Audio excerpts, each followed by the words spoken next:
प्रणाम। इस कार्यक्रम में आपका हार्दिक अभिनंदन, भद्र स्वागत। जीवन की इस यात्रा में नॉलेज के कमी के वजह से, सद्ज्ञान के अभाव से हम कई सारी चीज़ें जान नहीं पाते हैं। मिथ्या को सच मानकर, सच को ना पहचानते हुए, अनजाने में व्यर्थ चिंतन करते हुए डरते भयभीत हो जाते रहते हैं। जब आप सच को जानेंगे, सच को ठीक से जान पाएंगे, पहचान पाएंगे, तो मिथ्या आपके मन से छूट जाएगा। डर, भय सब कुछ आपसे छूट जाएगा, सब कुछ आपसे भाग जाएगा। वैसे ही आज हम मृत्यु के बारे में चर्चा करते हैं। मृत्यु को समझेंगे।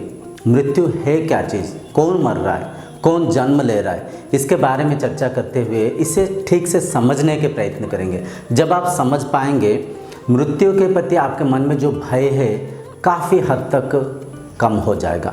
संपूर्ण कम तो नहीं होगा, क्योंकि हम मन को ऐसे प्रोग्रामिंग कर रखे हैं। मन को, इस शरीर को अपना स्वभाव मानते हुए, शरीर के साथ हम हर चीज़ को देखते हुए, शरीर को अगर कुछ हो जाए, शरीर का अगर कोई बीमार हो जाए, शरीर कहीं पे थोड़ा सा कोई भी थोड़ा सा घाव हो जाए, कहीं पे थोड़ा सा कट जाए, तो हम अस्त व्यस्त हो जाते रहते हैं। ऐसे हम माइंड को प्रोग्रामिंग कर रखें, ऐसे अपना संस्कार को बना रखें। तो संस्कार को सुधारने के लिए थोड़ा सा समय लगेगा, लेकिन जब आपको सही ज्ञान की प्राप्ति होगा, धीरे धीरे जब आप अभ्यास करेंगे, तो मृत्यु के प्रति आपके मन में छुपी हुई डर, भय ऐसे निकल जाएगा, ऐसे ही छूट जाएगा। नित्य प्रतिदिन, हर दिन हम खाने वाला जो खाना है, जो भी खाना खाते, दाल सब्जी हो गया, रोटी हो गया, कोई फल हो गया, कोई दूध हो गया, जो भी अन्न को हम खाते हैं, ये सारा अन्न जाकर अपना लिवर के अंदर पीसा जाता है। पीसकर रस बनता है, और रस से फिर रक्त बनता है, रक्त से फिर मेद बनता है, मतलब मांस बनता है, मांस से फिर हड्डियाँ बनता है, हड्डियों के बीच में मज्ज बनता है, जिसे कि हम इंग्लिश में बोन मैरो बोलते हैं। तो बोन मैरो बनता है, उस मज्ज से फिर वीर्य बनता है। जब संभोग होता है, शुक्राणु और अंड के मिलन के द्वारा जाइकोट के निर्माण होता है, मतलब शरीर के निर्माण होता है। जब शरीर के निर्माण होता है, उस शरीर को जब आत्मा शक्ति के धारण करता है, आत्मा शक्ति के संपर्क में आता है, तो शरीर जीवित होता है। आत्मा शक्ति शरीर के साथ कैसे संपर्क होता है, ऐसे आपके मन में शंका आ सकता है। ये देखिए, ये सारा नेचुरली होता है। यूँ कह सकते हैं, आप कोई ज़मीन में एक बीज को गाड़ दिए, पानी के सिंचन किए, तो बीज अपने आप अंकुरित होकर पौधा बन जाता है। कैसे होता है? ये सारा नेचुरली होता है। ठीक वैसे ही जब जाइकोट बनकर शरीर के निर्माण होता है, तो उस शरीर के अंदर जब आत्मा शक्ति का संचारण होता है, शरीर जिंदा होता है, शरीर जीवित होता है। तो इस सारे प्रोसेस को केयरफुली ऑब्जर्व करिए। खाना ही रस में, रक्त में, मेद में, हड्डियों में, मज्ज में और वीर्य में परिवर्तन हो रहा है। परफेक्टली खाना ही है, खाना ही आके एक शरीर का निर्माण कर बना रहा है परफेक्टली। छोटे से बचपन से हम जो भी खाते आए, खाने से पहले खाना को हम अलग से देखते।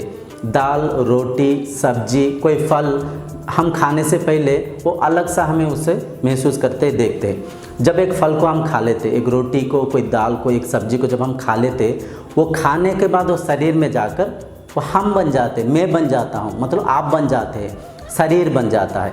खाने से पहले जो भी खाना अलग और शरीर अलग रहता है, खाने के बाद वो खाना ही ये शरीर में परिवर्तन हो जाता है। ये नेचुरली होता है। केवल खाना ही नहीं, पानी भी, जो अपना शरीर 70% शरीर पानी से निर्मित है, पानी से निर्माण है। पानी क्या है? पानी भी तो नेचर से मिला हुआ है।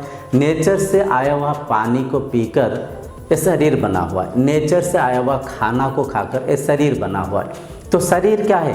अन्नमय कोशा है। शरीर को अन्नमय कोशा बोलते हैं, मतलब शरीर अन्न के द्वारा, अन्न से अन्न में निर्माण है। ये कोई मिस्टिकल बातें नहीं है। हम अमूमन देखते हैं, जो व्यक्ति जिम करता है, आप देखे होंगे एक्स्ट्रा डाइट खाते हैं, कोई प्रोटीन्स खाते हैं, कोई एक्स्ट्रा एनर्जी के लिए कई सारा प्रोटीन पाउडर्स, दूध वगैरह पीते हैं।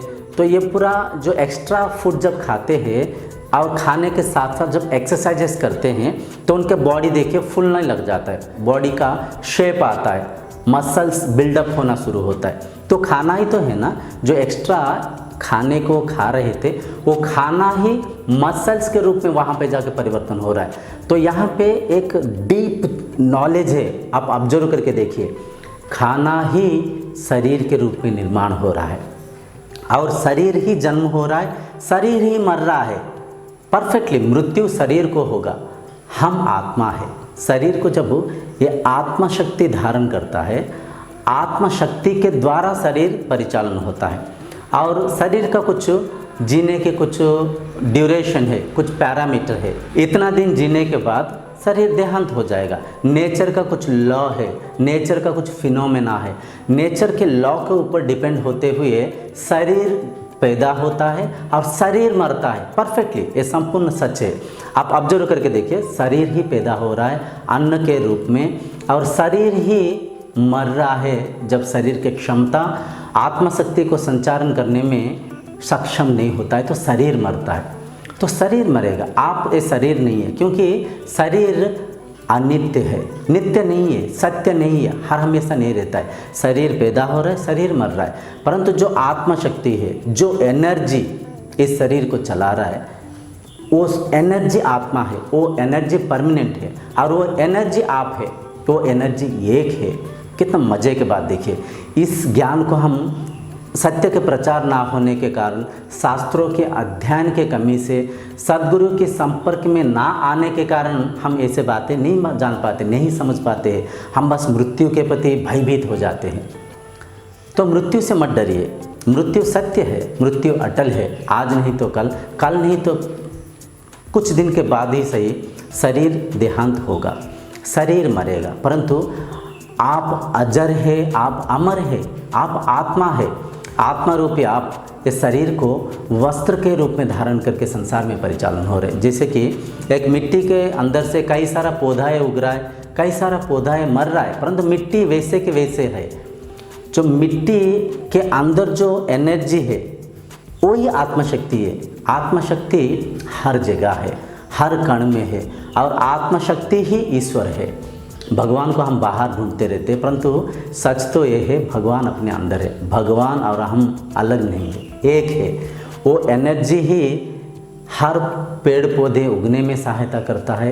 वो एनर्जी के द्वारा है अपना शरीर की पोषण होता है, शरीर की परिचालन होता है और उस एनर्जी के जरिया ही पृथ्वी घूमता है।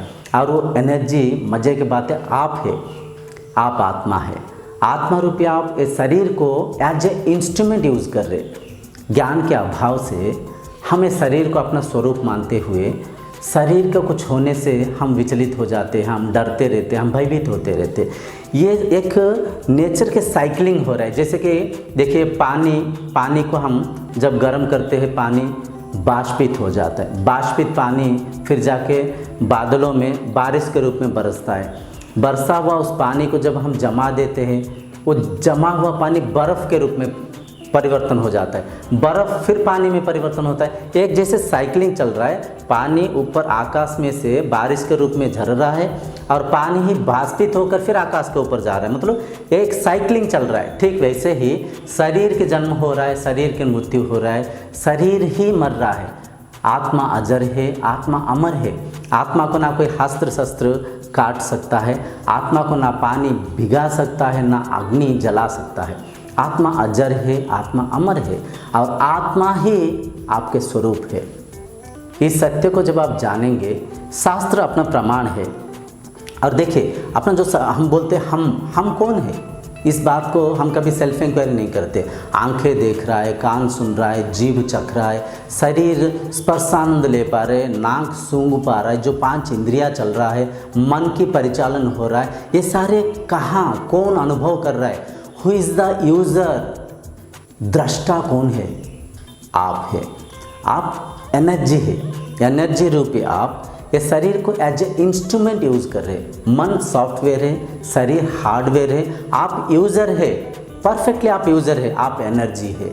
उस एनर्जी को कई नाम से, कई लोगों ने कई नाम से वर्णना किया। कोई बोला अल्लाह, कोई बोला ईश्वर, कोई बोला जीसस, कोई बोला गुरु साहेब, कोई बोला एनर्जी, कोई बोला ब्राह्मण, कोई बोला चेतना, कोई बोला कॉन्शियसनेस, कई सारे नाम दे रहे थे, परंतु वो जो आत्मशक्ति एक है और वो आत्मशक्ति सत्य है। आत्मा अजर है, आत्मा अमर है।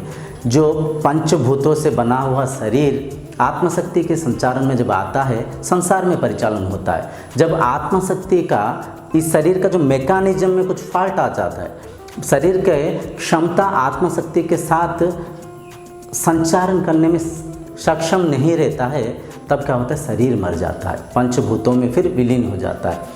तो ये सत्य है। मृत्यु के प्रति डर मत रखिए, मन में भयभीत मत हो जाइए। जब होगा तब होगा। कभी होने वाला मृत्यु के बारे में अभी से सोचते हुए आप विचलित मत होइए, क्योंकि देखिए मन एक इतना बड़ा सॉफ्टवेयर है, उस सॉफ्टवेयर को हम जैसे यूज़ करेंगे ना वैसे बॉडी में सेंसेशंस होगा। आप अगर इस पल में ठहरते हुए जीवन की सत्य को जान पाएंगे, इस प्रकृति के खेल को समझ पाएंगे, तो आप हर पल आनंद में, शांति में, सुख में रहेंगे। आप सत्य को अगर नहीं समझ पाएंगे, मिथ्या में जिएंगे, कई सारा शरीर के साथ आपके शरीर को तुलना करते हुए देखेंगे, कई रोगों के बारे में हर पल सोचते रहेंगे, तो इस सोचने के कारण आपके बॉडी में कई सारा साइड इफ़ेक्ट होगा। ये जो सोच ही दुख को उत्पन्न करेगा, डर को उत्पन्न करेगा, भय को उत्पन्न करेगा, मन को विचलित कर देगा, मन में एंग्जाइटी, मन में स्ट्रेस, टेंशन बढ़ जाएगा, जिसके प्रतिफल स्वरूप जब कब मरेंगे तब मरेंगे, लेकिन अभी से उसका प्रतिफल परिणाम आपके अंदर दिखाई देगा। आप चिढ़ जाएंगे, आप क्रोधित हो जाएंगे, आप टेंशन के जरिए ब्लड प्रेशर बन जाएगा, बढ़ जाएगा ब्लड प्रेशर, और शुगर बढ़ जाएगा, एंग्जाइटी बढ़ेगा, हार्ट डिसीजेस होने के प्रॉब्लम है, चांसेस है।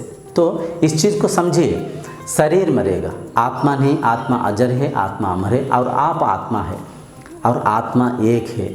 इस संकट स्थिति में हम एक दूसरे की सहायता करना चाहिए। सहायता करते हुए इस संकट से हम निकल कर बाहर आ सकता है। परफेक्टली देखिए, आत्मा जब एक है, वो एक ही आत्मशक्ति विभिन्न शरीरों को यहाँ पे धारण करके परिचालन हो रहा है, और आत्मशक्ति आप है। ये बातें थोड़ा सा हमें हजम नहीं होगा, क्योंकि ऐसे बातें हम अमूमन सुनते ही नहीं ना, ऐसे चर्चाएं होते ही नहीं ना। जैसे बातें हम सुनते हैं, जो अपना पास्ट मेमोरी को हम बेस कर कर चीज़ों को देखते रहते, परखते रहते, और चीज़ों के बारे में मन में एनालिसिस करते रहते, तो ये बात थोड़ा सा अपना आउट ऑफ मेमोरी है, आउट ऑफ थिंकिंग है। तो ये बातें थोड़ा सा अजीब सा लग रहा होगा, परंतु ये सत्य है। अपना जो ग्रंथ इसका प्रमाण है।